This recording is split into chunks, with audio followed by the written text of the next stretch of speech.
The next topic is inventory of minibar consumption and preparation of butcher. First is everyday minibar running attendant together with the floor of supervisor. Check on the rooms and the minibar consumption. Uh, Adlaw-adlaw kay kinahanglan mo gina itong susyo ng kada kwarto mabay konsumo para sa mga bisita. And the second is minibar running of the field, minibar gives check ang mga butcher items. Ang mga minibar running ang magpuno sa check of butcher siya ano na yung mga butang sa kinonsumo sa mga kwarto.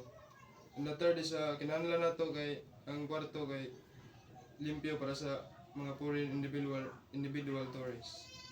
And the fourth is ang front office of cashier. Kinahanglan kay balo ng mga minibar tindan rumboy yung susiyon sa konsumo bisita magbayad sa mga iyang check out o check in.